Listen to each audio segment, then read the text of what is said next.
Здравствуйте. Good afternoon. I'm Iskander Valitov. I'm glad to welcome all of you at the third panel discussion where we'll discuss Zinoviev and ideology for the future. Traditionally, we have a third panel during the Zinoviev readings in a more informal setting, so people will have more opportunities to participate in the discussion. So we have two main reports by Mr. Lepyohin, 15 minutes, and by Pavel Rotskin, 10 minutes. All the participants around this table can speak for 5 minutes, and all our distinguished guests and participants in this audience can suggest their remarks, contribute questions, and all that in 3 minutes. So we have two main reports. At the same time, it is very much desirable for us to continue the discussions along the lines that were traced during the first two panels, and without aspiring to outline all the issues that can be discussed, I would just like to remind you some highlights of our discussions, the main issues that were raised during the first two panels. First, and I would like, by the way,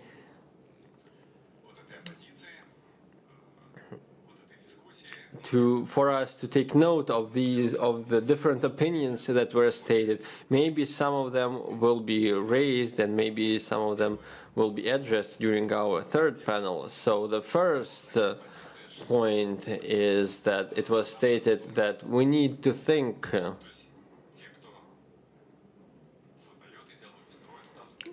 those who create ideologies, those who participate in ideological work, should think for everyone, should protect everyone, and we must think for the whole world and communicate with the world in general. And the alternative point of view is that we should not act for everyone. It is key to protect our countries, protecting our countries, and not assume responsibilities that you cannot assume. So another point of view was that in any case, ideology that is created should take into account the limits of development, and the key idea in this respect is that every ideology should be based on the understanding of the limits of every specific system. Not everyone agreed with this idea, although maybe it was not clearly stated, this disagreement, but it was still a point of contention. Not everybody agreed with this idea. There was nobody who said that they think that progress is eternal, but maybe someone will elaborate on this subject during this panel. Another point that was raised is that ideology that is created and built and constructed should be based on the integration principle, that we should bring together humanity into a single whole. But the alternative is that maybe we don't need humanity to be a single whole. Maybe we need diversity. Maybe we need to preserve our distinctions, character, our ethnical, our national identity. And the last point I would like to mention, maybe it was not really discussed during the first two panels. This is about imagination. The key aspect here is to understand in what society, in what world we live in, and we need to conceptualized this knowledge, and as we move in this direction, ideology will emerge. So, and the alternative point of view, we need to be imaginative and to invent an ideology. We cannot be limited to just analyzing the existing developments, and we need to bring in something new and to say something new. So these are just the highlights of the discussions that do not reflect all that was said during the panel discussions. If you have some contributions on other issues, you are welcome. So please, I invite those who are arriving. There are a lot of empty seats in the audience, so please, you can take the seats over here, and anywhere you find an empty seat, go ahead, please.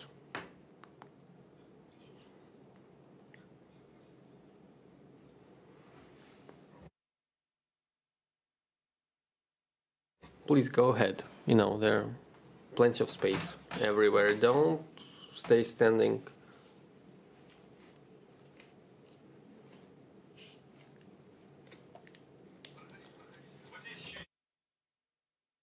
Go ahead. We have 4 more places, and we have over there also a couple of seats.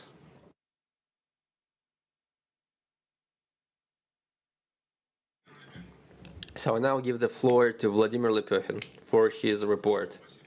Thank you. So as Iskander Valiyev has already said, there were very diverse opinions that were stated. Well, it is, an opportunity just to sum up all the discussions that took place in the first panel discussions, but we don't have enough time for that, so I'll just mention the report by Olga Zinoviev during the first panel. She she brought to our attention his main ideas that should be used as a blueprint for the new Russian ideology, for the new Russian civilization. And she also used this word a number of times, civilization, and Mr. Zheleznak also mentioned the Russian civilization as a term several times. So I would like to elaborate on this issue, and I will be talking not about the ideas of Zinoviev. I will be speaking about the parameters of the ideology for the future. I'll want to suggest several parameters to kick off this discussion. They've already been mentioned. I'll just sum up what has been said. Colleagues know that I've never written notes, but since I have a lot of quotes, I'll have to read them out.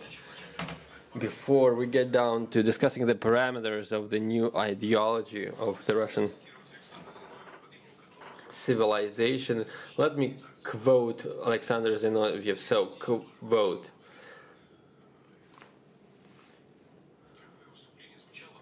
it was also mentioned by Olga Zinoviev. After the dissolution of the Soviet Union and the defeat of the communist era, humanity engaged in an evolutionary downturn, and the key component of this downturn was the reanimation of the ideologies of the past.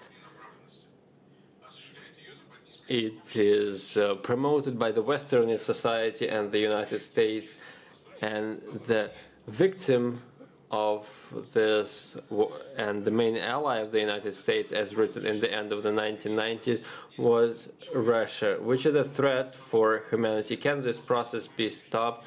If it is possible, only if a new ideology is created that would be comparable in its magnitude with Marxist ideology, and that would be in line with the needs of the third millennium.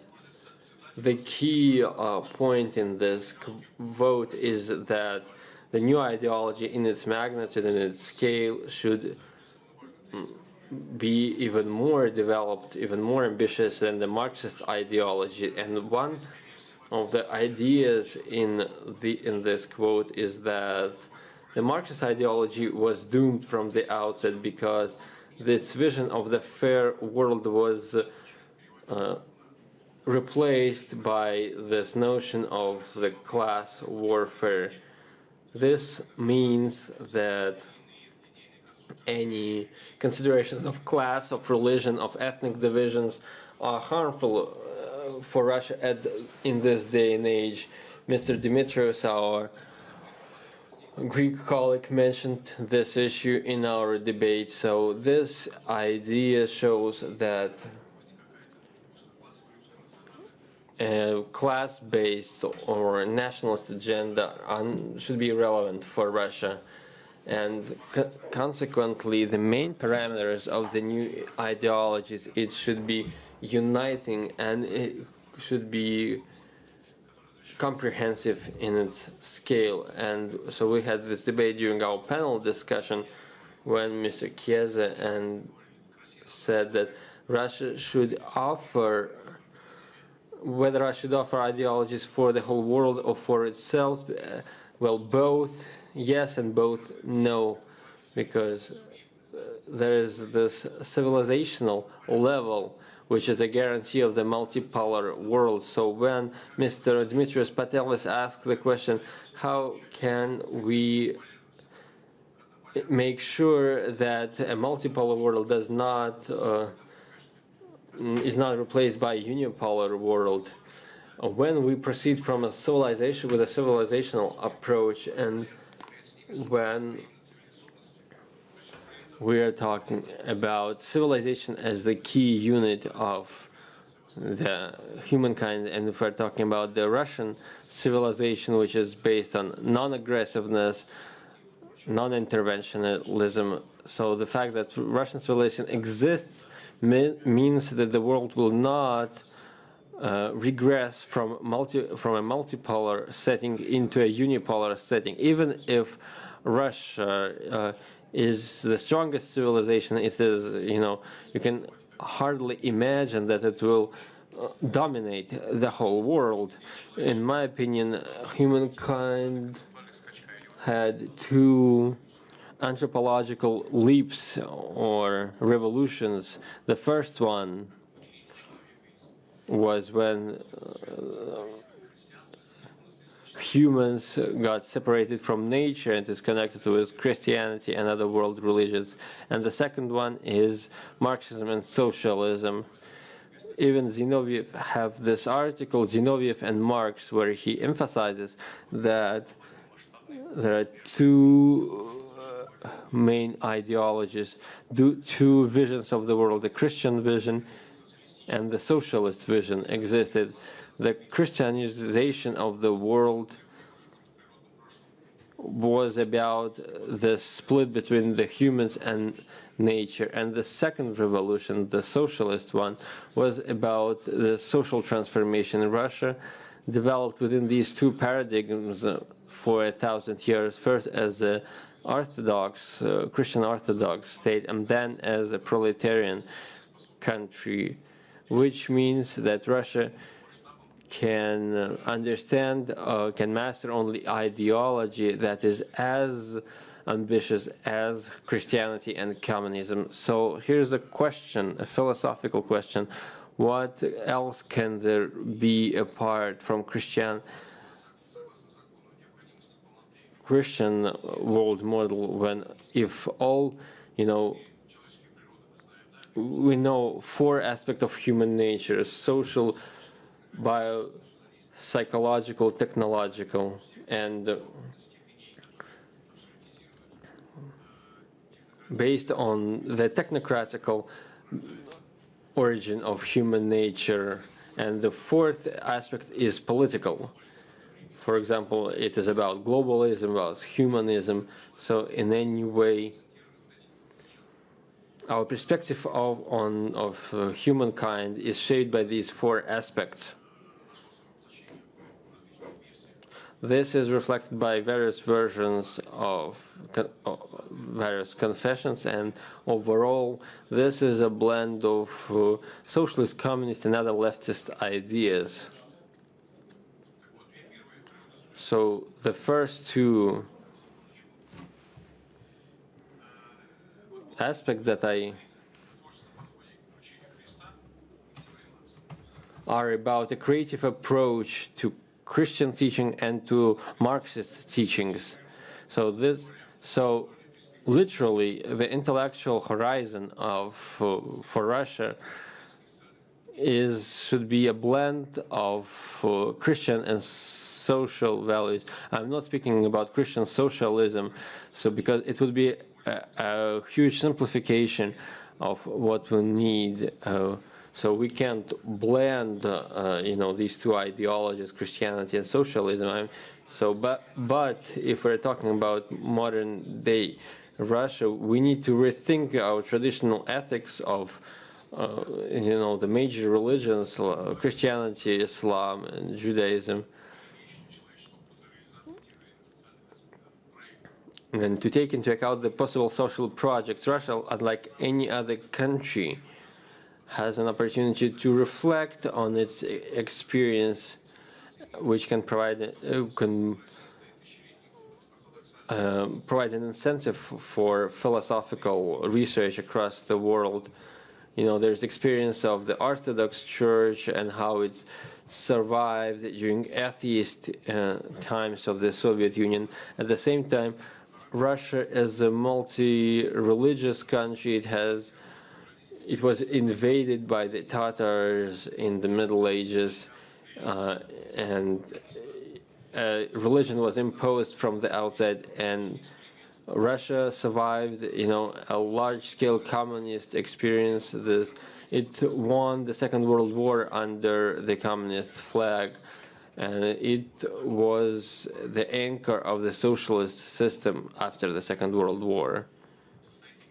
So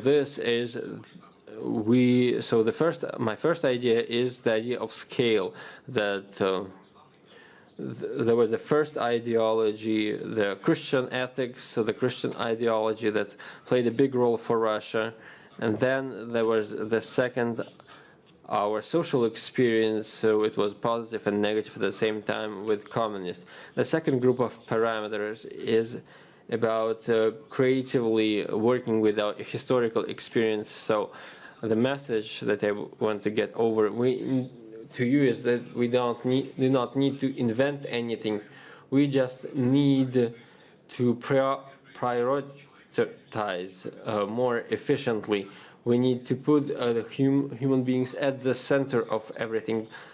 Orthodox ethics was always based on these values, but it at the same time served the state too much. Communism in Russia also made a claim for developing individuals, but it all resulted in the denial by new Russian elites.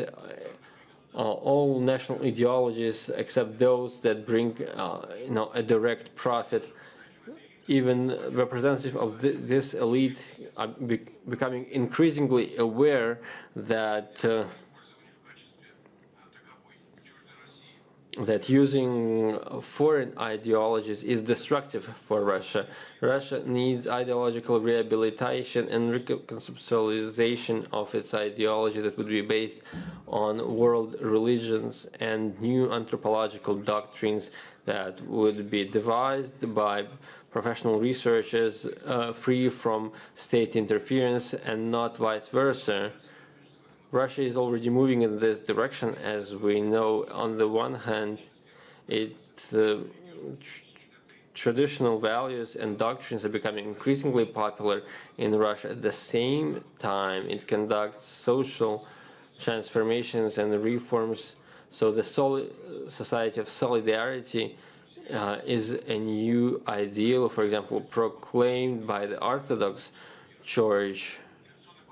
The civilizational approach is becoming the key paradigm for the Zinoviev Club as well. This new ideology, the ideology of a society of solidarity, of this civilization of solidarity, is becoming mainstream in today's Russian society.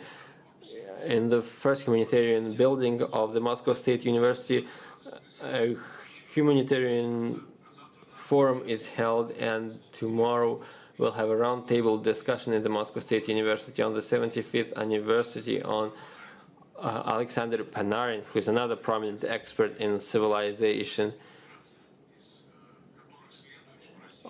President of the Russian Federation has stated on numerous occasions that Russia is creating a global project, is about to articulate an alternative to the Western project.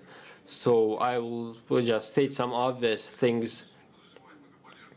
Russia is based on this multipolar idea, and Mr. Patel has mentioned that we have a whole center of power, and now we have an alternative. The Russian idea is based on a multipolar world to have its own place in the global affairs. As we see in Ukraine and Syria and in other places, the Russian project is different from the Western one. The West proposes technical progress as the only path of development for humankind, and Mr. Chiesa mentioned this. And what does development mean? There is technological, social development, and all kinds of development. Of course, in terms of Western ideology, we see progress in different terms. If Western elite offers transhumanism that I've mentioned as ideology of a superhuman, who believe only in technological and biological progress, Russia should offer to its citizens and the whole world genuine humanism based on solidarity, if we're speaking about theory, and if we're speaking about methods, anthropocentric paradigm. So this is what I wanted to say. So please, who disagrees or agrees with the speaker? Maybe some of you want to develop on one of your ideas. So let's have a discussion of this report. Jose, please.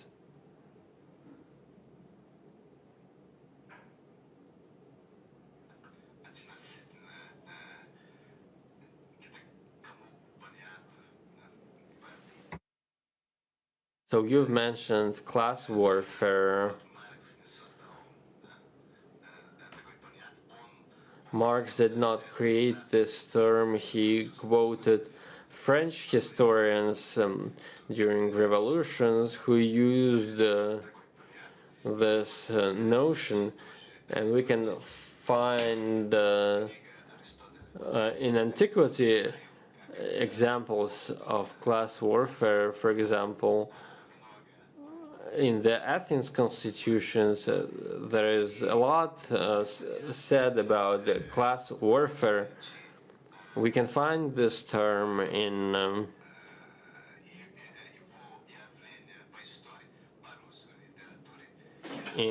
Russian literature. I would like to remind you of the book, for example, Anna Karenina, where Tolstoy, he talks about this class instincts,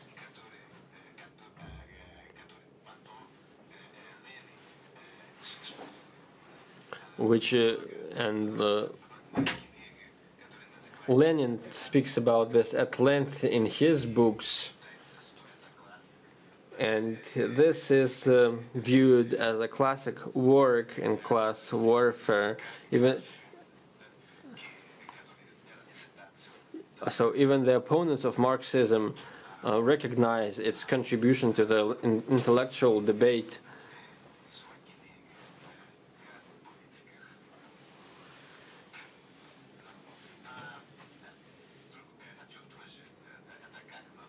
So this will be a question. When we're talking about a political project, how do you think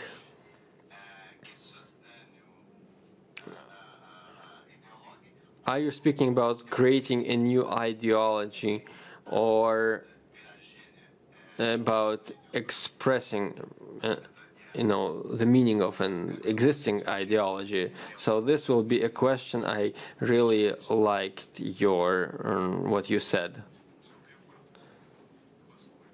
Well, as far as I understood about class warfare, maybe Patelis or Ajay Gayal said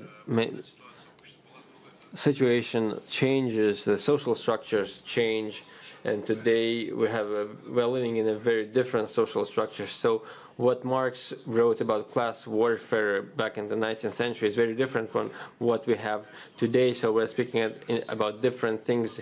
Today, Russian sociology does not study social structures at all.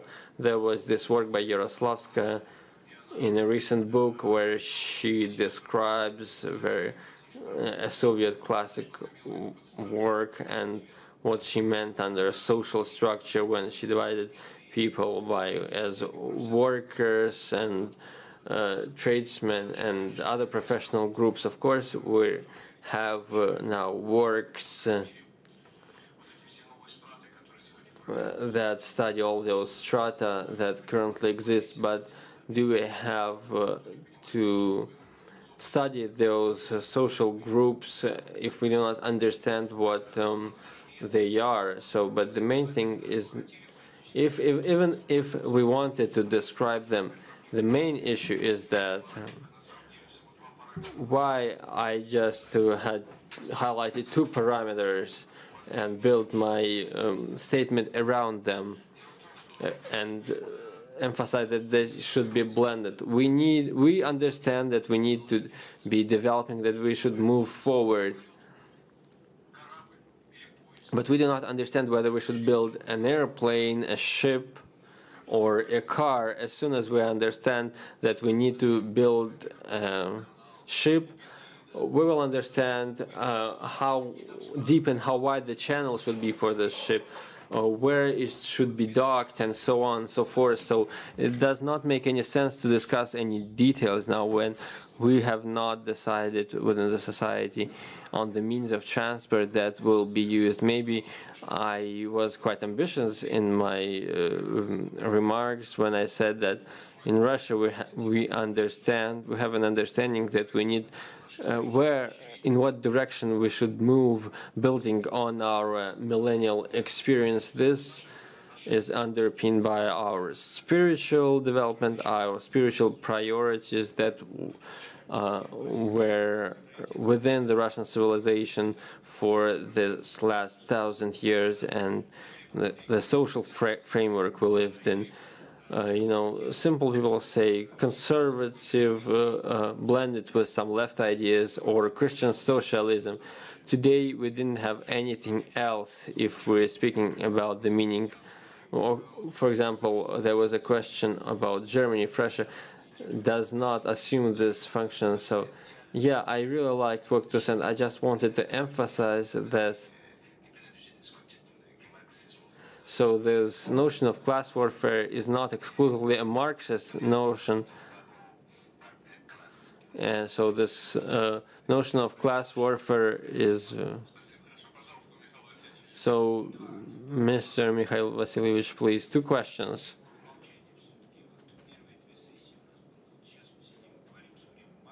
We are speaking only about Marx, and Marx. Of course, Marxist ideologies was developed in one direction in 1918. After that, it was developed in 1922 in a different direction. The ideology of 1921-1923 had nothing to do with Marx. It was not just about Marx. It was not Trotskyist as it was in 1918.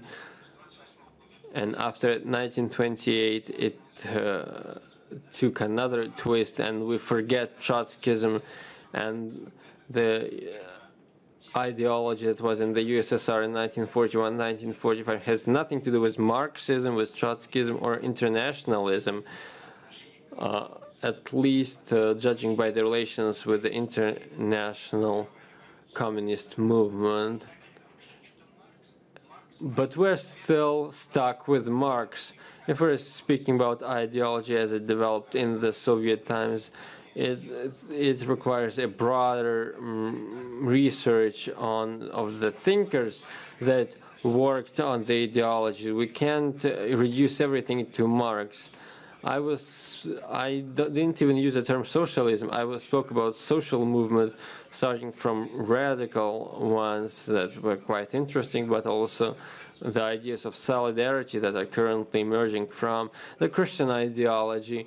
When Zinoviev wrote about these issues in late 1980s and 1990s, Marxism was the official ideology in the Soviet Union. Well, actually, it was called Marxism-Leninism. If we're speaking about official ideologies, we should use the proper terms. Well, but he wrote about Marxism. Yeah, this is a broader notion compared to Leninism, which is part of Marxism. But in this respect, speaking about the official ideology, post-Marxism marks what was said about all these matters. In this respect, it is in this respect that we use the notion of Marxism. Other than that, we understand all too well that a great number of left ideas have gone much farther. For example, we have collective solidarity that Marx didn't even think about. There is no such things in Marxism as collective action, and there are no proper terms to describe it. So when we're speaking about labor groups and labor teams, so if a person is a worker and a shareholder, what is his status?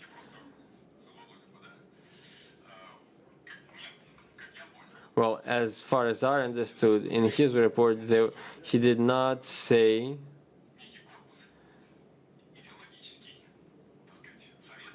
that the Soviet ideological legacy should serve as a foundation for a new ideology. This is not what he said. He pointed to two sources two intellectual and spiritual sources, based on which the new ideology can emerge. So it should be overcoming the Christian and the Marxist legacy. Marxism is not ideology in a way that Mr. Lepechin mentioned. Marxism is a worldview, is a certain set of notions and a certain way to describe the world. It is far more than ideology, especially in the late Soviet Union. So this is what he wanted to say. So you probably know better than me. There are different ideas in Zinoviev's works. But when we're speaking about the factor of understanding, Zinoviev lays out this idea of the sphere of ideas.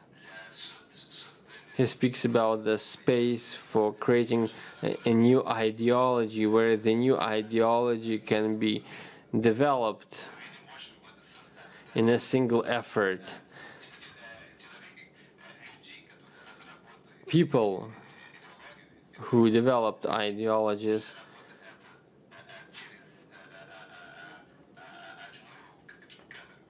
say they already have a biased perspective on the issue.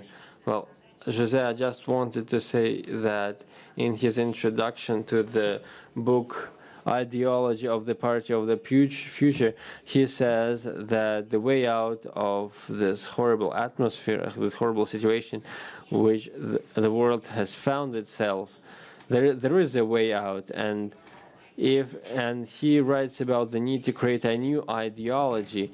I wanted to remind an article by Zinoviev called Marxism, an Ideology. It was published back in 1983, and it was about the 100th anniversary of Marxism. So he mentioned just the slight detail. Even if Marx knew in advance, how his project, where his project for the social future will lead to, if he knew about the Soviet Union, he would hardly have given up on the project, on the idea that he created. Marx was an ideologist, and what matters for an ideologist is his idea, and the fate of the humankind, of the human population, of population of a country is secondary. Marx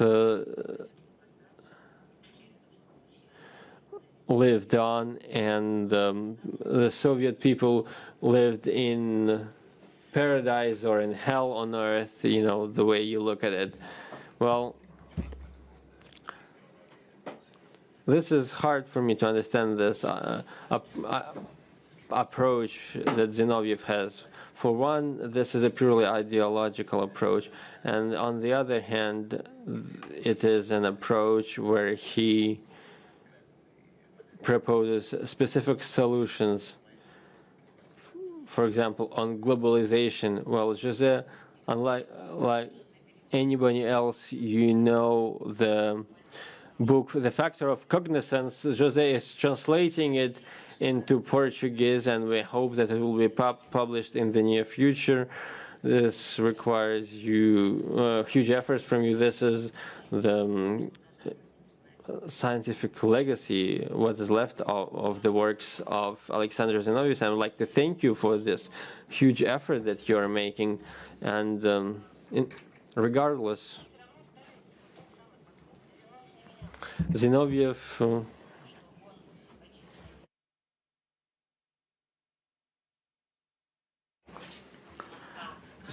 so there were different labels that were put on him, but mostly people do not want to understand, but thinking is quite painful. You have to take effort, and there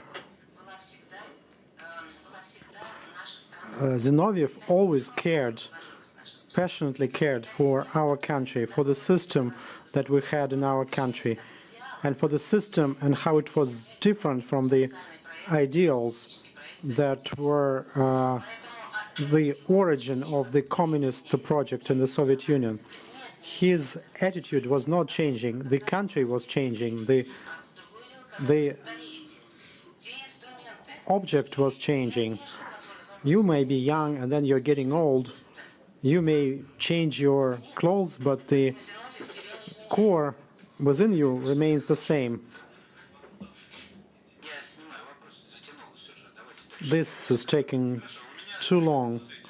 Okay, here is a suggestion. Let's listen to our second presentation, and then we'll have a discussion.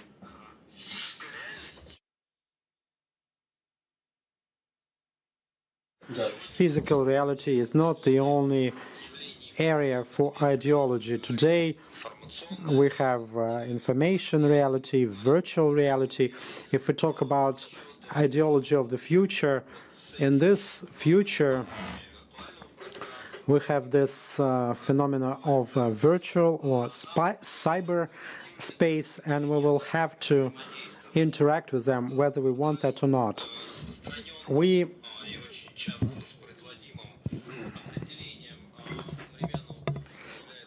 often talk about information society, but then we forget another definition, that of information capitalism, which is more precise, as we define the situation in which this information reality begins to develop and turn into an independent force that can deform social objects the way different other forces do it in the physical reality. At the end of 80s, early 90s, when we felt the explosive development of technologies and internet, and it gave birth to a lot of social optimism. We were hoping for democratization and improvement of the society, and we can recall Marx here. The means of production changes the relations of production, but if we replace the means of production by the word technology, it will all be in their respective places. And so from that point of view, that optimism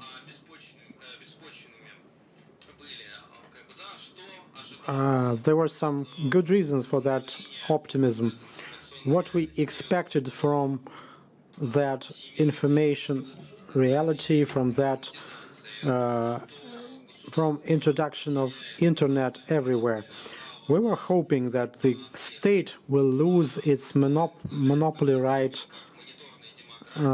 for surveillance, and when we were hoping for this monitoring democracy, when the society can monitor their leaders, their governments, that all the deals will become transparent, that the social role online will change, where the role of the writer and the reader will be different. This was like the real implementation of all post-modernistic ideas. In reality, what we were also discussing, digital communism, digital socialism, that it can be done for free, all the information exchange will be done for free, and this is the ideology of the new digital world. In reality, those hopes did not come true. This change of relations led to what Ritzer called the appearance of non-human technologies, when humans no longer control technologies, but rather are controlled by technologies. And we have the appearance of such phenomena as virtual political classes and political economies, when class, and that's when class self-awareness is no longer linked with reality. In the times of Marx, things like that, of course, did not happen, and Marx could not work with such ideas. This is something that Richard Barbrook calls Californian ideology. It's similar to the German ideology of Marx and Engels, and Californian ideology is a combination of mutually opposing social phenomenon, like hippies of the 1960s and liberal technocrats of 1990s. They all dislike the state and they criticize the state.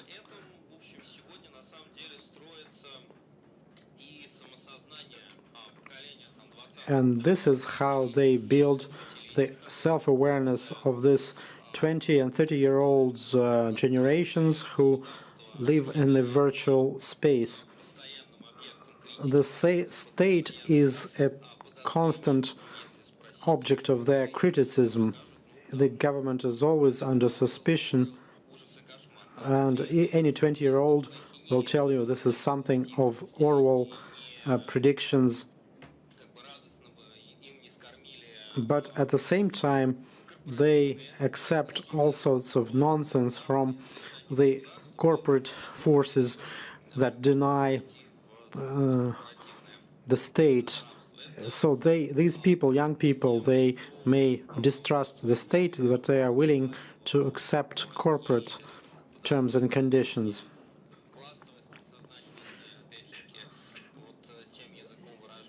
If we use language of the past, the class self-awareness is washed out. It's no longer linked to any material factors, and then it allows real actors holding power to sort of disappear.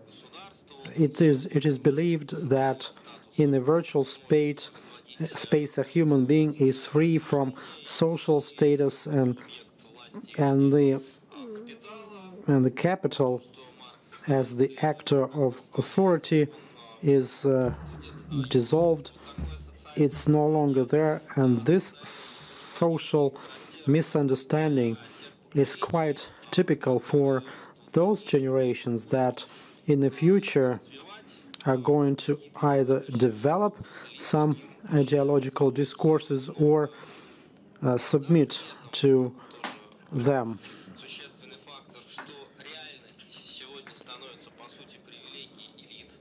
The reality turns into a privilege of elites. The masses are being pushed out into the virtual space, and the control over the virtual space is still tight and is getting tighter. And you get what we can call new digital panopticon, new digital concentration camp, and it's going to be created not by ominous bankers or politicians or inner party from Orwell, but rather by that same new generation of idiots and cretins who don't understand either their position nor they have any reality perception, and they are going to reproduce this new type of society and ideology. Timofey Sergeytsev suggested this book to me by Dave Egerts. It's called The Sphere. In the youth language, in the language of literature, it is described very well there.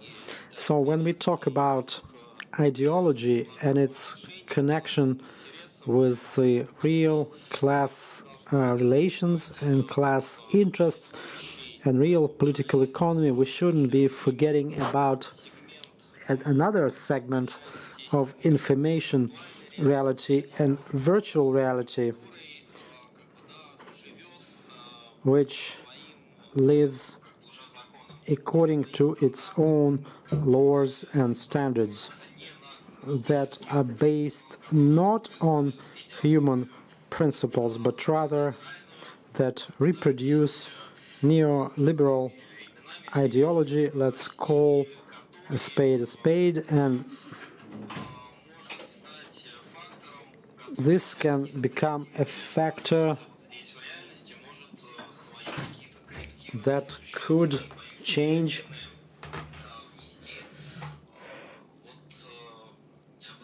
the situation and turn it to the negative course. This is what I had to say on today's topic.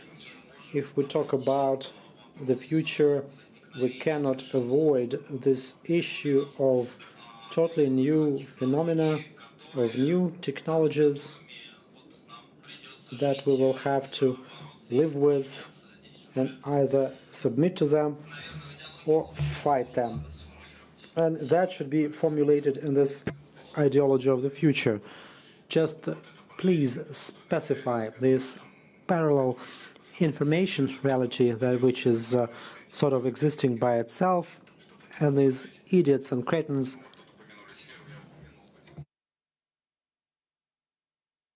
are going to do that. Is that a plan within a plan, or is it something independent. I have not understood your position.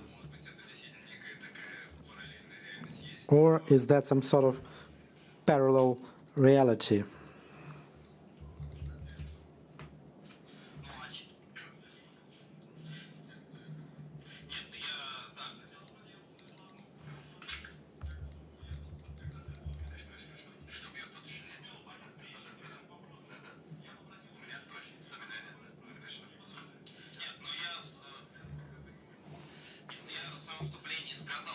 In my presentation, I said that the actor of authority is hidden in this, and from the point of view of consumer of this reality, it's no longer there.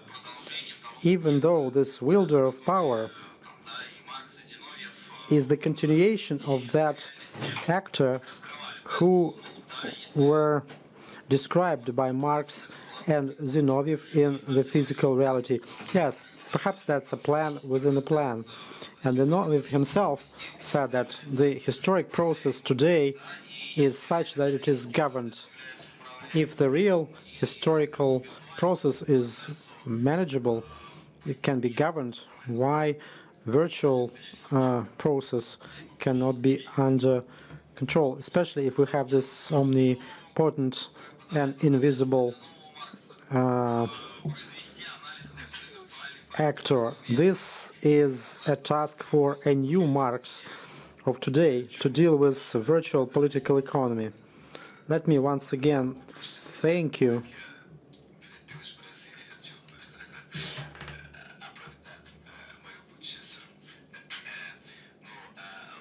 I'd like to say thank you, being from Brazil. And of course, we may have new technologies.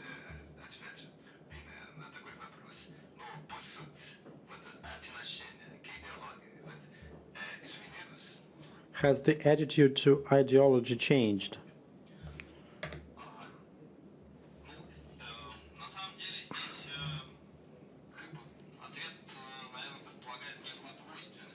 I have a sort of duality in my answer. On the one hand,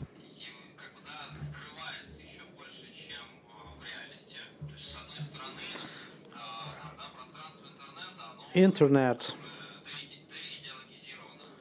is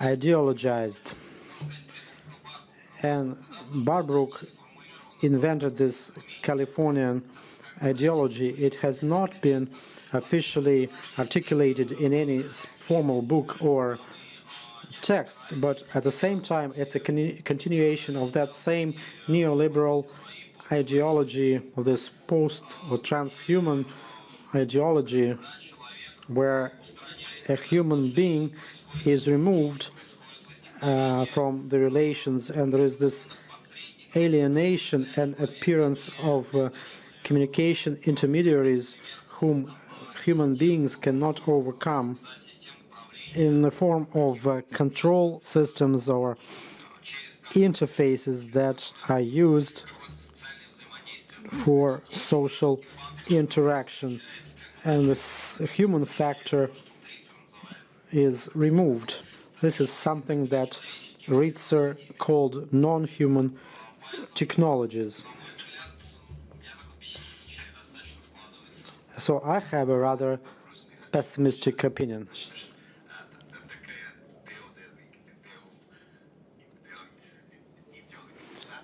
This de-ideologization, and is that not ideology? This is pure ideology. In the West, they focus on biological, technological part, this transhumanism. We are not against information society, but information is knowledge.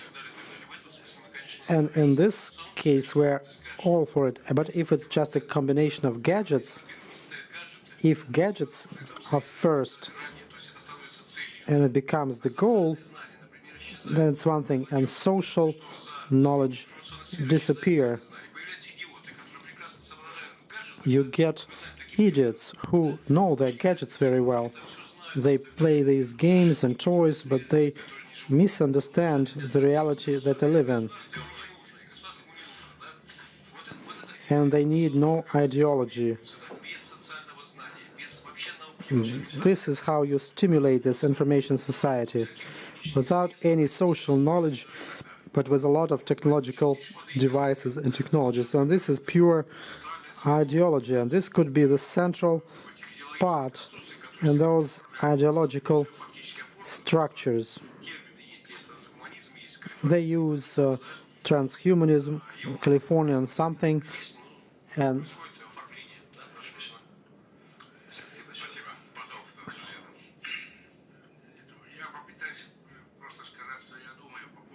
let me just try to say what I think about this Californian ideology. This is a fundamental issue. What they, masters of the universe, they immediately understood this new tool. Information technology was in their hands from the very beginning. That's the fundamental idea. No other actors were there in the global information market.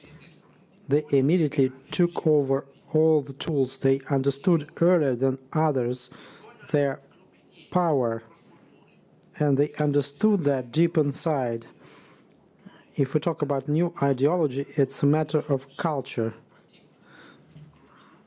They knew better the depths of their effect on the human beings. There are some deep processes that are going on within human beings. This is anthropological modification. That's something we discussed about classes.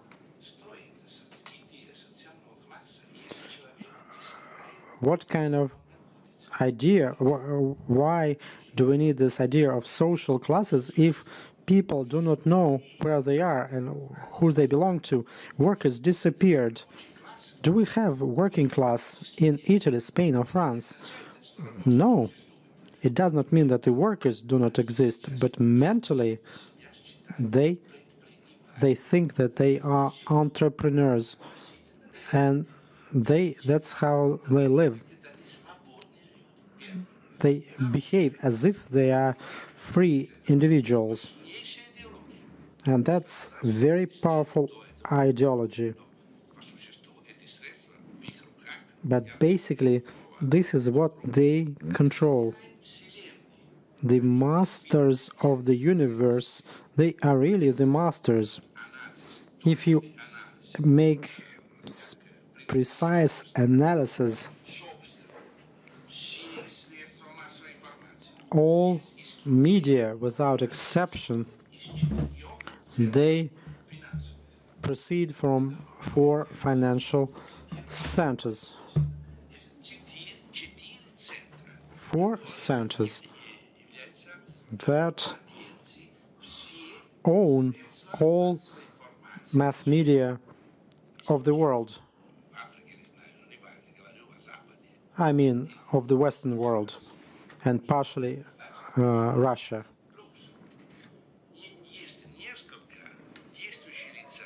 There are several individuals who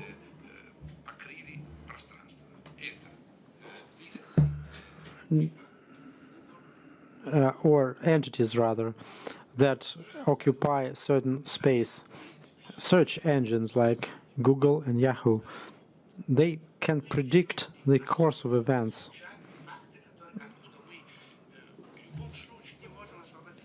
We have a number of facts that we cannot get rid of. The new ideology cannot be formulated without technical devices. If Google can predict the tastes of 1 billion people, They not just study them, they, knowing all that we think, they define our tastes. How can you talk about class struggle without knowing what they know? National Security Agency today is an entire city, huge city. Each one of us can be found with the push of one button, and they can find out everything about us without exception.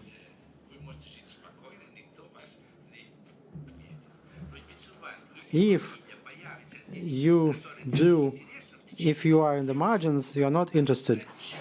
But you get in their field of vision, within 3 seconds they will know everything about you, where you lived, what you bought yesterday, where you went on vacation. That's the kind of analysis of change that totally overturns all the previous ideas about political life and political parties and organizations.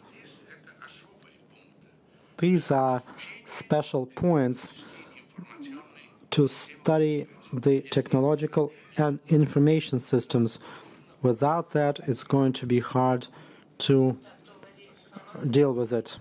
Those who own information own the world. It's a trivial phrase, but you keep seeing that it is true. Julieta was discussing the development of technology of power, not just having information, but the development of the very tools of power. A year or two later, they will know everything about your health and will be knowing when you are lying. It will all be known from those applications. Everyone will have a lie detector in their phones. Let me just add that from the point of view of ideology, most people think they are more free today than they were yesterday. But in reality, young people believe that internet gives them an opportunity to have a social role, but they have no social role. But there's this idea of freedom, because they can express themselves and tell them who they are. And that's the ideology of YouTube. This person generates some content, and that's their self-expression. I'm not sure if Pavel shares this view, but today 90% of internet is dominated by YouTube. What kind of freedom is that? That's basically TV and nothing else. They think they are using their computers, they are open their notebooks, and they think that they can share it with the rest of the world. We know all that, Mr. Chiesa. We are looking for the alternatives to that. I indicated two alternatives in my presentation: social practices and spiritual practices. This is where we are going. Is spiritual and social transformation of human beings, are they an alternative to this kind of development through gadgets taking over information space, control over human beings, whether they seem to control everything, but it doesn't work very well with Russians, because maybe there are some different factors working at the moment, social or spiritual incentives. We have Nikolai Azarov, who just joined us, and he is a former Prime Minister of Ukraine. I hope you will be able to also share your thoughts with us. Timothy, first, I have a couple of comments. on our main topic, but in addition to that, we have this Soviet and Russian philosopher, Mr. Petrov, and he used to live in Rostov, and he wrote some books for himself, but a lot of his articles were published. So he had this very short article, the first grade of European thought. But in the introduction to this article, he introduces a very interesting and important ideas. I will rephrase it because I'm presenting it in a different context. What he said is the only difference between our civilization is how we deal with the problem of too many people. And in this idea, we see all this issue, all the aspects of the issues we are discussing here today. What are those people that we do not need, excessive people? Well, humans are at the same time biological beings. At the same time, they are social beings. They have a social, economic, religious dimension in their lives, unlike animals. And the reproduction cycles are very different, that have nothing to do with biological cycles. And it turns out that humans reproduce under biological laws, but they find their place in life as people, not as animals, by what they do. But what do you do with those people that have not found their place in life? Well, one option is to send them build pyramids like in ancient Egypt, destroy them in permanent war. This is our European option. The Egyptian civilization was not a civilization of war.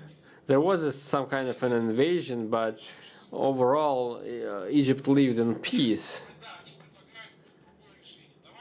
Now they're offering a new solution. Let's create, for these people that have not found a place in the society, let's create a virtual space for them, for those redundant people, and send them into this virtual reality. This is the proposals, but this is not what we propose. Our proposal was different. Our proposal was to create a project where no one is unwanted or redundant, and not to just send people somewhere to spare them. We should not ditch people and turn our backs on them. So there's nothing new about this, and such proposals have no future. Well, it is unclear so far where this vision will stumble, but it is clear that it has many problems. Because if you send people out into this virtual reality, they remain biological beings and they have their needs. And now our system of redistribution is not ready for that. So this Malthusian problem remains relevant. So our Russian philosopher has articulated this issue. And the question of whether we can be able to engineer a social framework where no one is redundant is a question. So we will have to regulate childbirth, including. So, and I'm going back to Dan Brown once again. I just can add that in the USSR, was unable to resolve this issue, even though we did not have unemployment. We solved this issue through labor teams. We sent those redundant people into labor teams. Of course, they suffered, but it was still better than just killing them or just sending them to build pyramids. So if you can shut constructed something, they built something useful, like hydroelectric plants. It was considered that a hydroelectric plant is better than a pyramid. So this is, if we discuss civilization, this is what I wanted to say. So this is just a replica to what Pavel has said, Pavel Rodskin. So are we talking about a plan or a plan within a plan? So this is just another plan how to use this redundant population, especially in countries where you can destroy them physically. All these ideas are based on the fact that there are always areas where it is good to live, while others regions suffer in chaos.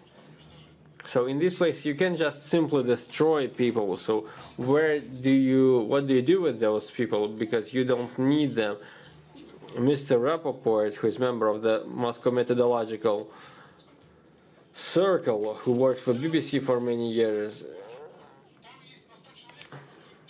he said that I left BBC because only 3 out of 100 people work, and not because the other 97 do not want to work, that because they do not have the right to work. So 3 work and 97 do not have this right. So this is about the working class.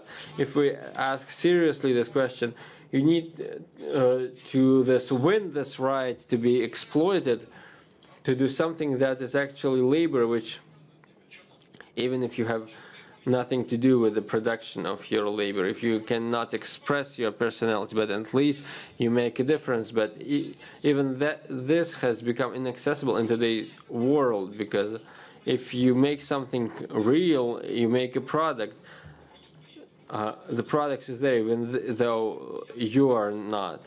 So just another one idea I wanted.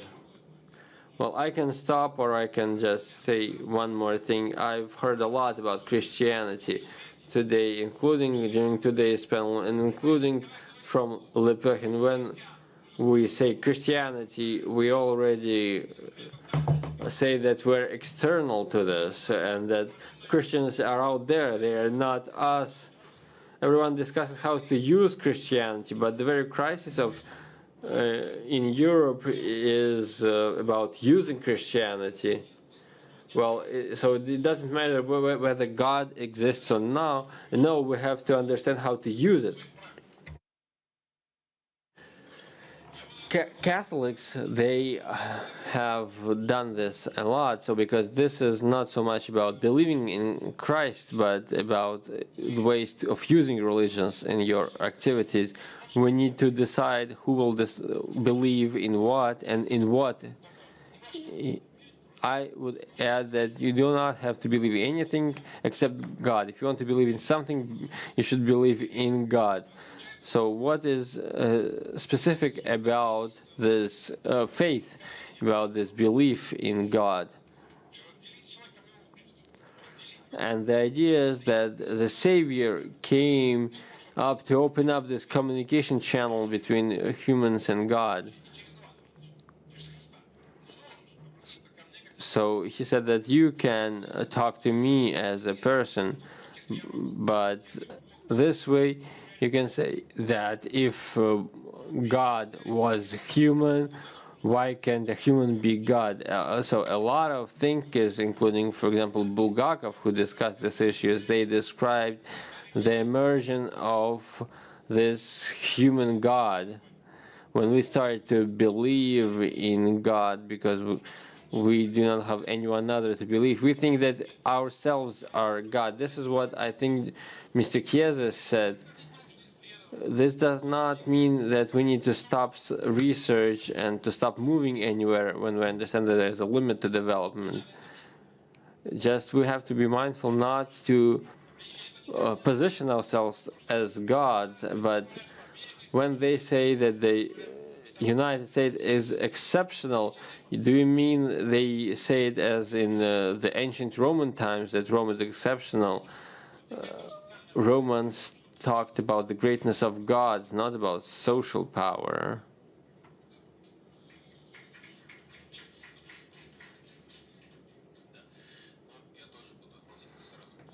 So I will speak about both reports. For Mr. Rodskin, I agree with Mr. Chiesa that the virtual world, it kills all ideologies, and it actually kills the state and the statehood. And apart from the fact that, as Mr. Sergeyev said, that the virtual reality is, a space where we can put redundant people. The other problem is that the state is not present in this space, and the state is not seen there. So this is a bid for a new governance structure, because the relations of power is evolving into a new reality as biopower, when when all information about us is out there, and that when we are managed, we know that we need to be on schedule, we need to buy the right products and do the right thing. So we are self-disciplined, and we're being imposed these values, and there is no ideology, no place for ideology in this framework, because the state needs ideology to oppose these developments. Or, for example, when one state is fighting against another state,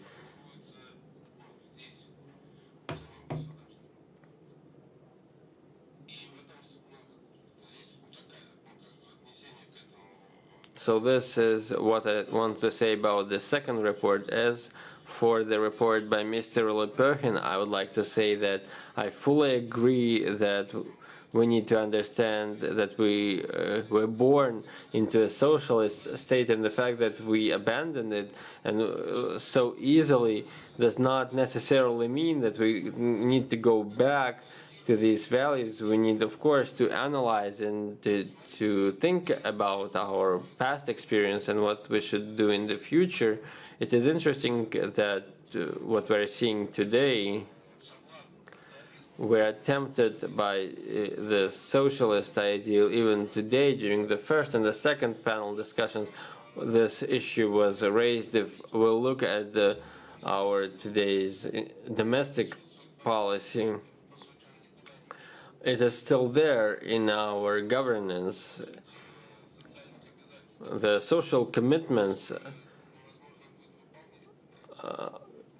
will be hardly met in the future, because they go far beyond what the state can provide. So, but what can we do with the new lifestyle that we have? Maybe we can just stick to what we had, and to make sure that both frameworks can coexist within our society. When Zinoviev wrote about the need for a future ideology, I do not think that he meant socialism, he meant Sovietism, and this term has a different meaning, some kind of social life, or some kind of a different type of coexistence. And for the external world, the Soviet Union was the biggest capitalist. It controlled 40% of all the markets. Thank you, Rifat. Nikolai Azarov, do you have something to say? Please use the microphone.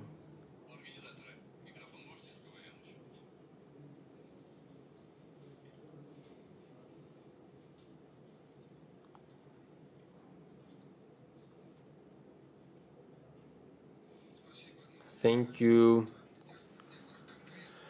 I just wanted to highlight some specific aspects, because I'm far from all these theoretical notions that you've mentioned. I've read the topic of the panel discussion as globalization. Yes, you're discussing globalization as far as I understand. If we're talking about globalization, I just wanted to share my experience with you.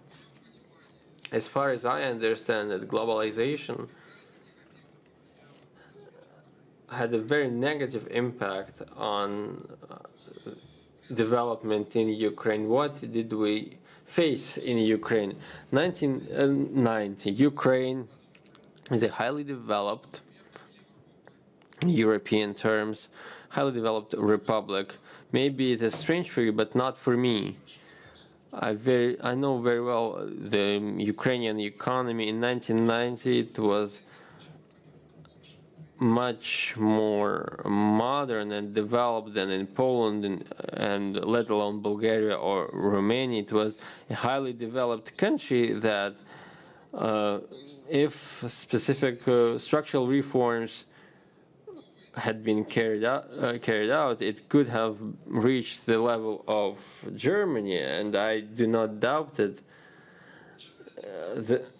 Starting in 1992, Ukraine started working with the International Monetary Fund, and from 1992 I started working with this fabulous organization. I spoke publicly in positive terms about Ukraine's relations with the IMF. This did not mean that I believe that it did something positive for our country, and when I became prime minister, before that I've served as finance minister and deputy prime minister, and I had to work with them. But when I became prime minister, it became clear to me either this was intentional or it was a misunderstanding. But Ukraine, under the leadership of the International Monetary Fund, it deteriorated, its economy deteriorated. All the reforms were aimed at deindustrialization and on making the country into a poorly developed country. So from 1992 to 2000, we lost 65% of GDP, and this means that we lost 2/3 of the most advanced enterprises. In 2010, when I became prime minister, so I had faced this dilemma: either work with the IMF or renounce any cooperation with the IMF. But you have to understand Ukrainian politics. In politics, it was considered that if you are not working with the IMF, so you are an outcast and you have a poor reputation as an untouchable. No one will speak to you on the international level. Chancellors and prime minister will just keep asking you why you can't reach common ground with the IMF. So I opted for a solution that I've always used. I kept saying that our relations with the IMF are great, are positive and constructive, but what I did was to create as many obstacles to our cooperation as possible without developing too much on this issue. The only period when Ukraine was modernizing itself and had positive dynamics in terms of economic growth, for example, 12-15% per year, were the periods when we were independent in our economic policy to develop the domestic market and to promote exports. In this respect, we can speak at length about the intentional actions by the IMF. I can share with you how the IMF worked with Bulgaria, with Romania, and how these countries suffered from, what the IMF did. Our Baltic neighbors like to boast about the great economies, they lost any hope for development. Now Ukraine has lost any hope of development, and this hurts me a lot, because when I hear about the problem of redundant, of excessive people, for me as a manager, there is no such problem, and there's never been such problem for me, because we need to do so much that we can find work not for 40 million people of Ukrainian citizens, but for 140 million. We have so much to do. There's so much that has yet to be done, and that will never be done. So the problem of redundant people is about globalization. When transnational companies that rule today's world, they fail, they do not see any sense in this. They do not care how people live in Ukraine. Over the 20 years, I had an opportunity to meet with the heads of almost all major global companies. The only companies that expressed interest in working in Ukraine were major oil and gas companies who thought that it would make sense to invest some modest amounts of money in developing shale gas and to pump gas in the center of Europe, and without importing it from Qatar or from Yamal, without caring too much about the population. So the problem of redundant people stems from the fact that in many countries, including in Ukraine at the present time, the government is against the people, and it is ruled by transnational companies. When I was told that there is a global government, I always thought that this is nonsense, that this is not the way it is. But when I started, when I became a politician and I saw how political decisions are being made, I understood that this is how things are. So we had we were accused of trying to sit on two chairs at once, that we wanted to work with Russia and the West at the same time, but this was not true. We worked in line with the national interests of Ukraine as we understood them. So maybe the things I've said are quite simple. Maybe when this was not really theoretical. I really loved philosophy when I was young. In the 10th grade, I had to do a report on the causal links in quantum physics. I was very much inspired by this. When I attended university in 1966, I read the Yawning Heights.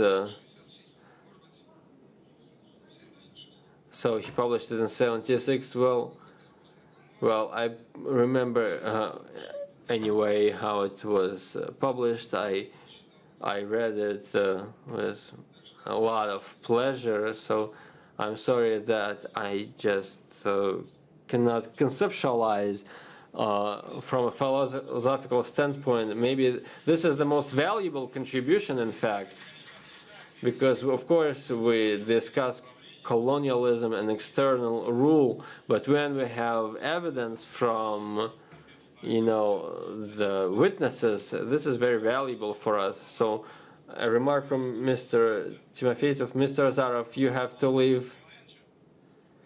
Is this the question for you? Just one question before you leave. So a question for I've lived in Ukraine, in Donetsk.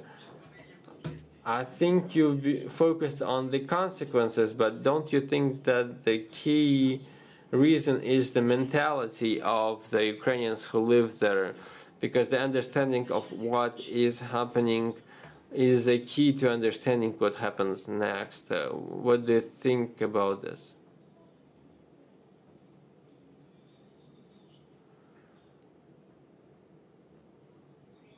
Well, in my opinion, I thought about this a lot.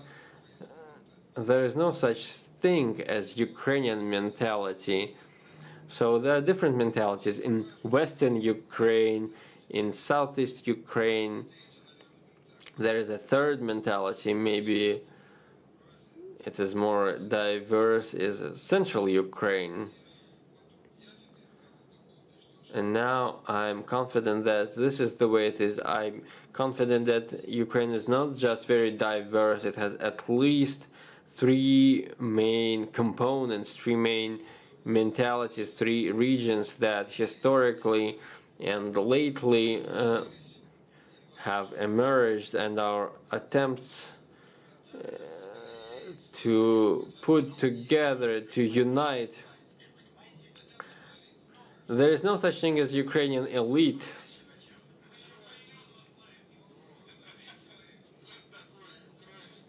There is no such thing as Ukrainian elite. It has not been created. I think we have an anti-Ukrainian elite at the present time. When I hear about the Ukrainian army, I'm revolted, because how can we imagine that the Ukrainian army is shelling Donbass? This cannot be the Ukrainian army. So there is no such thing as mentality, a national mentality. So the problem is how to bring together these different mentalities. And the only solution is to recognize the right to independence to those three regions and to mix them. I was always offended by Western Ukraine. When I came there, I always wanted to do something there, and always saw that no matter what we did there, it was always regarded as something imposed from the outside, and it was rejected from the outside. They're afraid of strength. When you come there, Donbass is never afraid of the strong. Donbass can tell you go away. Western Ukraine will never tell you to go away. Western Ukraine, on the opposite, yes, this is the difference in mentality.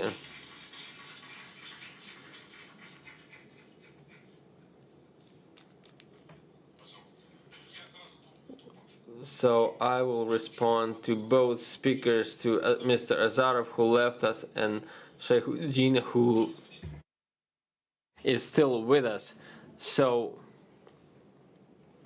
what did our witness say is, of course, we can put 140 million people to work, but of course we have to understand that it will be a structured whole with different objectives, different roles, and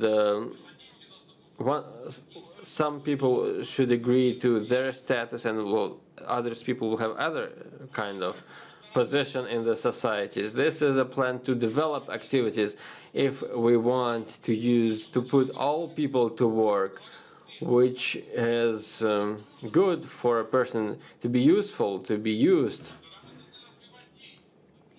We should develop activities, but the Anglo-Saxon strategy is not to develop activities. This is what Azarov said, and they want to develop activities only in specific areas, while others are in chaos and depression. As for socialism, according to Zinoviev, he doesn't use this word, but there is socialism as an idea because he explores it as real communism. This is a term he uses. It is understandable why he did so.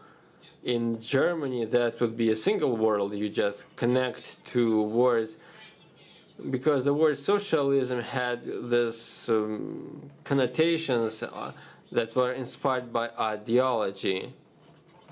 Yeah, the true, real, genuine socialism is a notion we understand. We all understand what this means. It's politically organized labor. And we've built the structure. It was highly efficient to deliver on the objectives that it faced, it was tailored for other objectives, so we can't restore any kind of socialism, because socialism was an academic experience. So what do we do after an academic experience? We analyze the results, and this is where we are now. So there will be no reconstruction, as Zinoviev said. No one said that we should build socialism because it is a regional issue. It can be built in a specific country.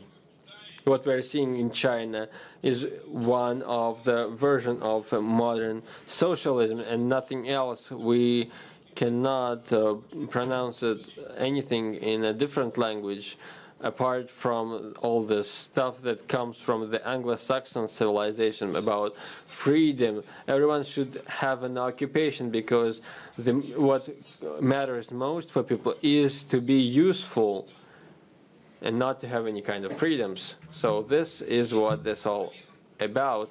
So if socialism, the way it was initially built by us, in this limited format, because it was not modernized like in North Korea, like in Cuba. Does it not exist? It does. But we should treat this as the result of a historic experiment to have some kind of future, to build something new on the basis of experiments. You cannot just do it. Whether you produce pens or cars, and of course, if we want to build the entire social system, we need to presume that we had some experimental data and some models, and outdated and the upgraded ones, and proceed from that.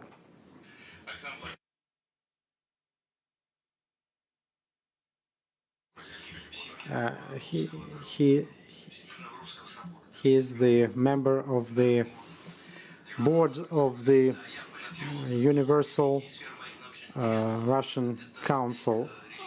I work at the border between religion and politics, not about the ideology of the future.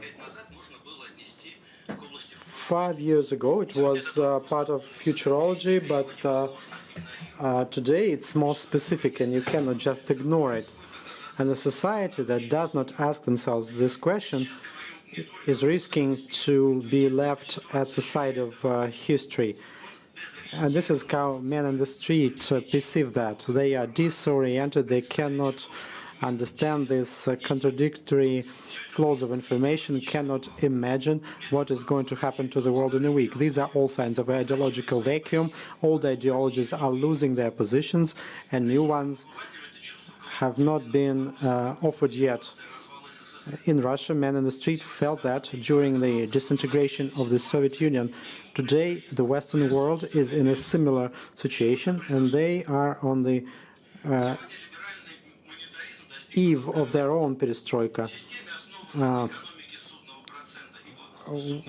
We have the interest rate world of today, and it has nowhere else to expand. The center can no longer control the periphery. To slow down the increasing crisis, they used the rough methods of stabilization through using military force and artificial creation of inter-ethnic conflicts or mass murders, as it was happening in Ukraine. But it contradicts the dogmas of late liberal ideology. Self-awareness, monopoly of state to use violence. The use of these notions is ever more selective and ideologically motivated, and most people notice that. Thus, you face the crisis of legitimacy of neoliberalism doctrine and the corresponding social model. Today, the development of society does not go along the Marx spiral or liberal line, but using the pendulum principle. It's going sort of backward, along the historical time scale, and we make the liberal model more archaic. We have this headquarters-based economy, loss of informational control on behalf of society, legalization and growth of neo-fascism. In other words, liberalism today, as communism in the 20th century, turned into a rigid system of political dogmas from a political teaching. It's something that's an imposed totalitarian ideology. The current global crisis cannot be resolved within the framework of the previous social and economic model, and the replacement of a model automatically means the replacement of ideology, but the vector of changes could be aimed forward and backward. There are liberal, conservative and social ideologies, but the first one sort of consumed the other two, and we had combinations of them three, and the attempts to invent new ideologies boils down to one of such combinations. When the ideological paradigm of neoliberalism is replaced by something else, only one combination is possible, left and conservative one, because other combinations have already been used in official policy. But that's not the only reason. You cannot look at the ideology of the future as sort of abstraction, separate from dominating economical factors. The economic base of liberal capitalism in the nearest future will be lost, which will lead to the change of paradigm. In the absence of a global debt economy based on the pyramid principle and the dependence of periphery on the center, the new institutions will have to deal with totally different tasks, and the governments will have to hope for their own forces and not the use of capital from the periphery. It will be an issue of business and just distribution. And for that, we will need egalitarian ideology moving towards socialism and strong vertical line of power. But to justify that, we will need a new set of values to replace the old ones that are related to the Soviet model of socialism. That system will have to be built on the tradition to withstand the upcoming ultra-right trend, which is claiming the role of the heir to liberalism. So there's only one way, using the values of Apostle Christianity, justifying a social state and the just society of a new type. And the choice today is the choice between two scenarios of the future, the neo-fascist and Christian and socialist ones, if we use this wording. The question is, where will the society go? To the left or to the right, towards even greater inequality? Today we are facing a crossroads. There's this war between the old neoliberal world, which is becoming more archaic to preserve itself and get revived in the form of neo-fascism, or the ideology of Christian socialism aiming at equal and egalitarian future. The choice is ours. Thank you.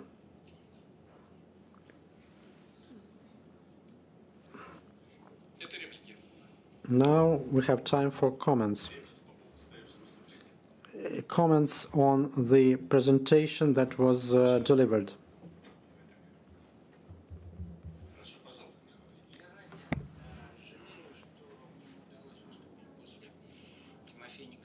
I am sorry that I could not speak right after Timothy, because I wanted to borrow that very important topic of being prudent as we refer to ideologies of Christianity or orthodoxy as we work on our ideology. This is very serious. We need to talk about orthodoxy. That's of principal importance. When we talk about Christianity, You could speak about Protestantism, but we should avoid that because the Russian Orthodox Church, the holy tradition, is more important than the Holy Scripture.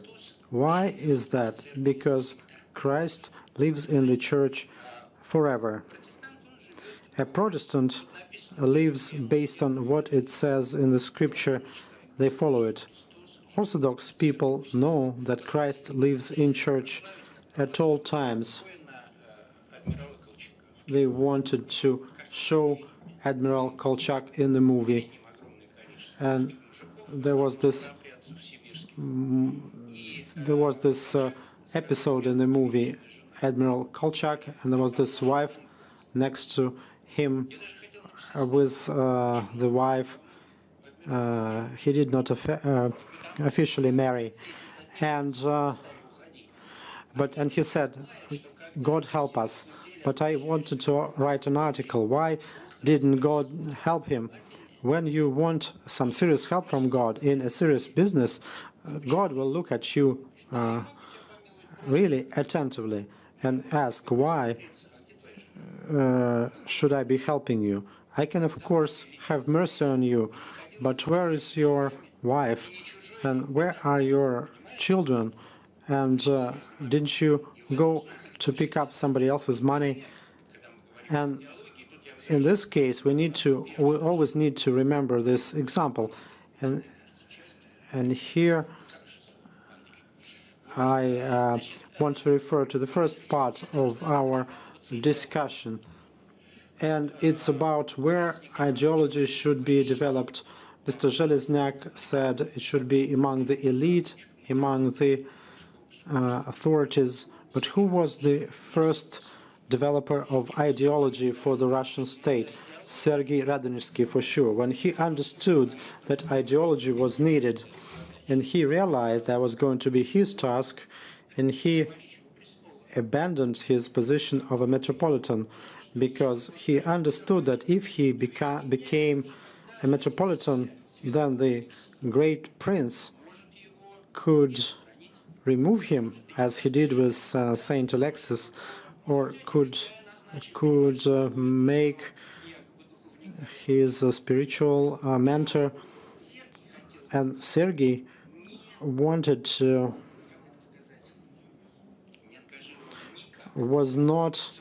or he did not want to be politically driven or biased.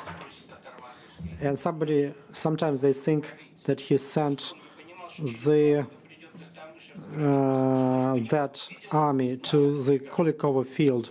He was a visionary, but he sent them there to get some spiritual sovereignty, which is the core of any ideology, or, as philosophers say today, the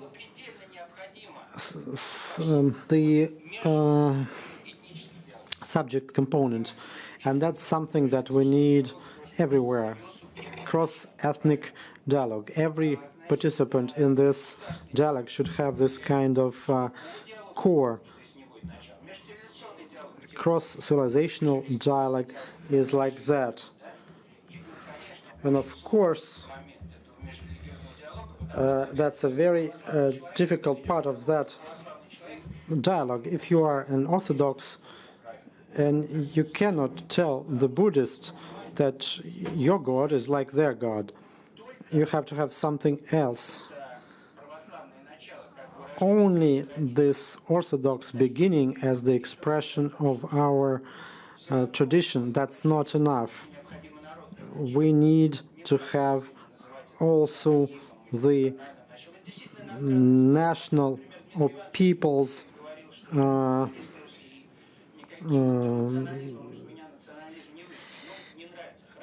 element. Even Mr. Mendeleev called himself nationalist, but you cannot call those Ukrainian chauvinists with that word nationalist. If you call them nationalists, do not hope that you will ever establish good relations with European conservatives who are all nationalists. Here you have to understand the limit of how you manipulate the terms to deal with domestic political issues. And now about ideology. It's all very brief, and we need to talk about this alien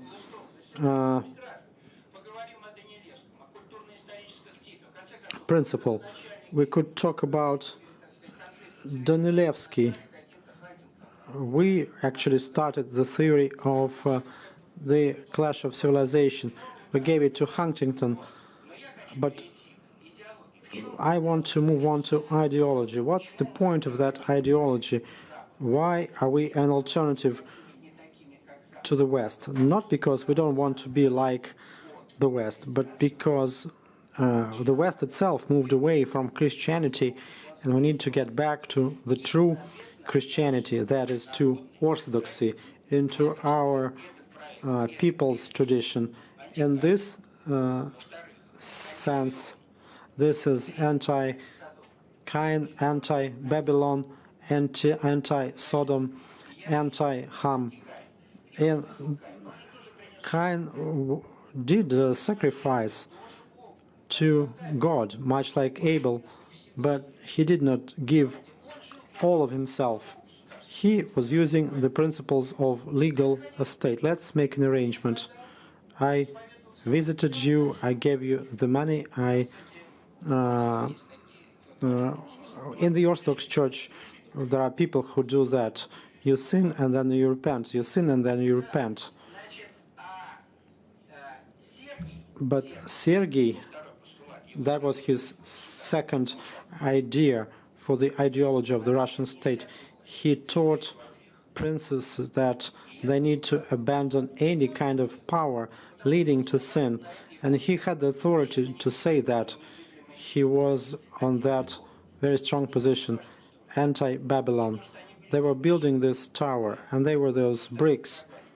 But that's not the important thing. They said, let's build a name for ourselves. God gave us names, but now we are going to name ourselves the way we want. That was freedom for them. In that sense, we cannot be the way we want to be ourselves. We need to live according to our tradition. Anti-Sodom is not just sin, but sin turned into a law. This is something legalized. And anti-Ham is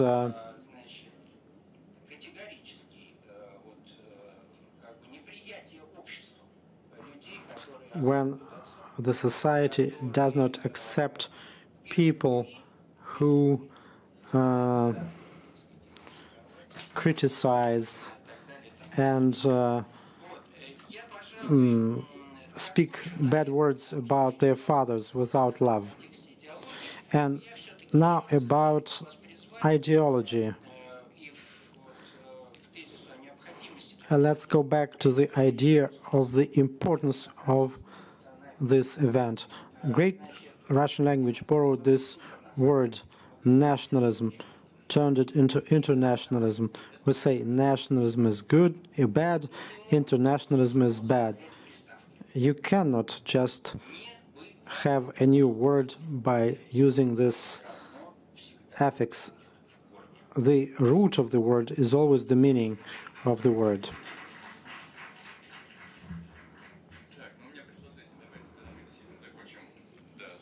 I have a suggestion. Let's stop this round. What we are discussing here is a set of problems, and we have to agree on principles and notions, what is what. It has its own difficulties, and our discussion today gives us vertical and horizontal lines of discussion. Let me talk about something else, and something that's also very important, even though it was not mentioned here at all. I'm going to talk about the mental sphere of a human being as a mechanism of social heritage. Alexander developed not only the theoretical and fundamental things of this new ideology, but also offered the algorithm of communicating those ideas to the masses, to individual people and their mentality. The algorithm was like this: to organize the entire consciousness of masses from this human anthill, and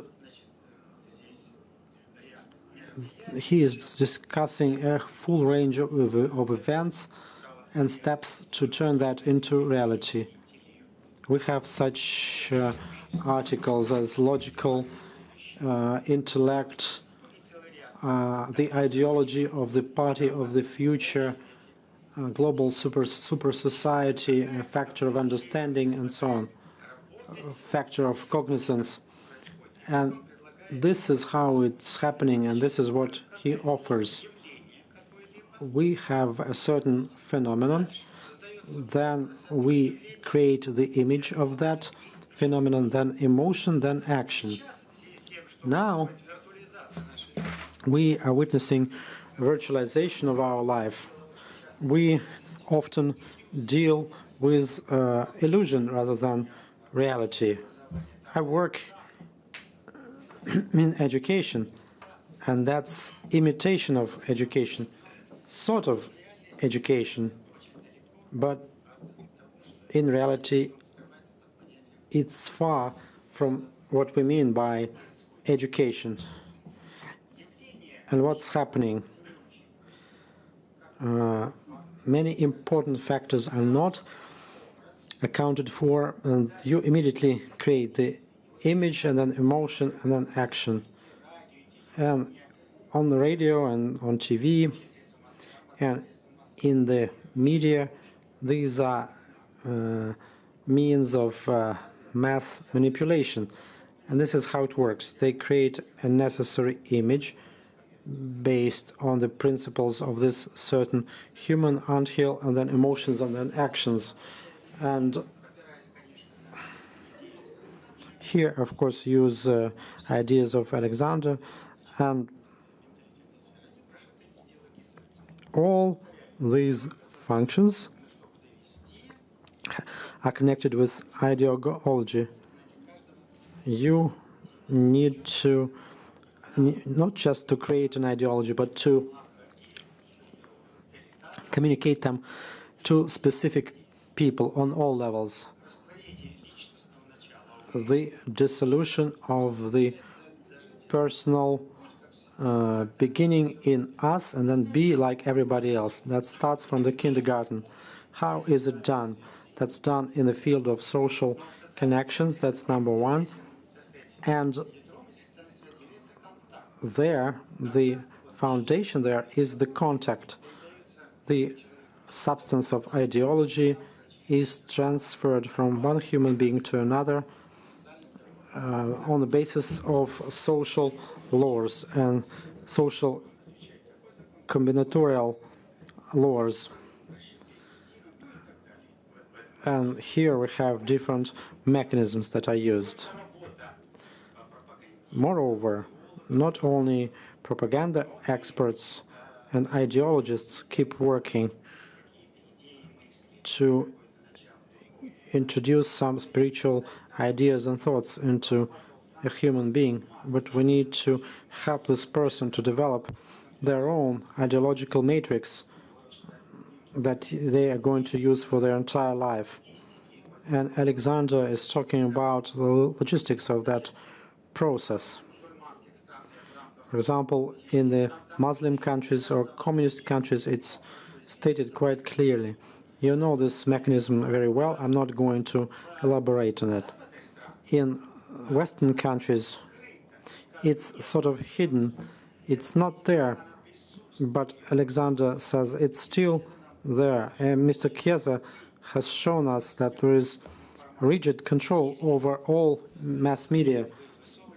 If you stick out, then or stand out, they will immediately cut you short. And there are different levels of canonization depending on the level of that anthill, and it carries their own meaning. There are two main meanings here. You either combine the members of that anthill into one mechanism, or there's a danger that you can split it, this social body, into individual parts that are necessary. That's something that we can see today as well. And today, and you know that quite well, too, we are about to finish the time of super society, and now we have entered another era when we are forming this global superhuman anthill. In the past, the anthill defined the mentality sphere. It's the opposite now. The mentality sphere defines the entire human anthill in terms of quality and quantity. I'm done here, and thank you for your attention. Zinoviev, as he was discussing the mentality sphere and all these processes of pushing the ideology into our heads, he did not deny the role of a human being in that.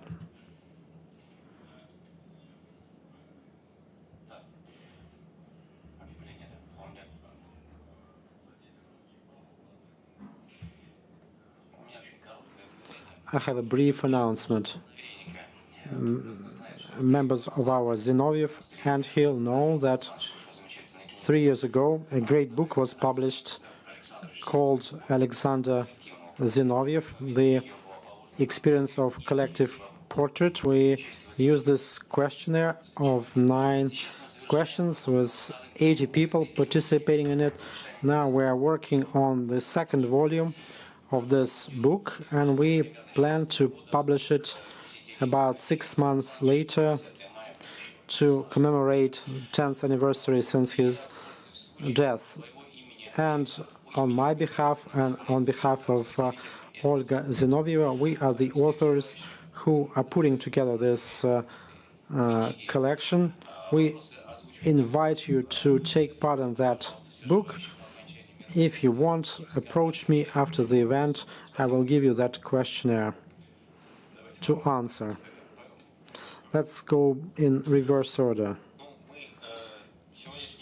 Today, we debated a lot of topics. We discussed ideology, the subject matter of ideology, how it can be used. If we sum up and finish today's panel discussion, today we are facing the danger of getting surrogates of ideologies. They are the form of protecting or extending the existing world order, the existing social order. And even though we may have different approaches and values that we mean when we say ideology, we will have to respond to these challenges from the surrogates to the virtual and real societies. And this is what we will have to overcome for sure. This is my summary of today's panel discussion. There was a bit of criticism from some of the colleagues, and there were these calls to build socialism or to believe in something. But I was talking about something else. We don't have to invent anything. In the thousands of years of Russian history, we have it all. We had tradition and orthodox ideology and ethics dominating here, and during the Soviet time, we went pretty high in our social creativity. We just need to use what we have in our history and our civilizational values and set other priorities for that. And we all talk about the same things, about these two components, just in different words. I'm happy with this discussion. So, one more thing. Just a couple of words. I'm also very satisfied with the three panel discussions we had today.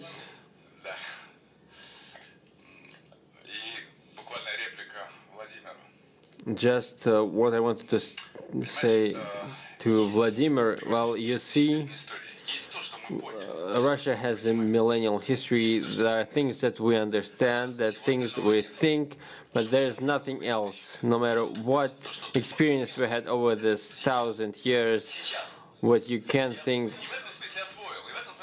what you think and what you understand, this is what you have.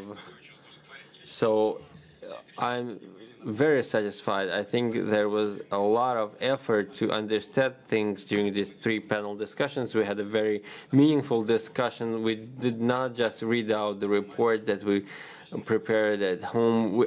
I think we had a very lively debate. Ms. Zinoviev, your closing remarks, please. Dear friends, today we worked on this huge territory of meanings.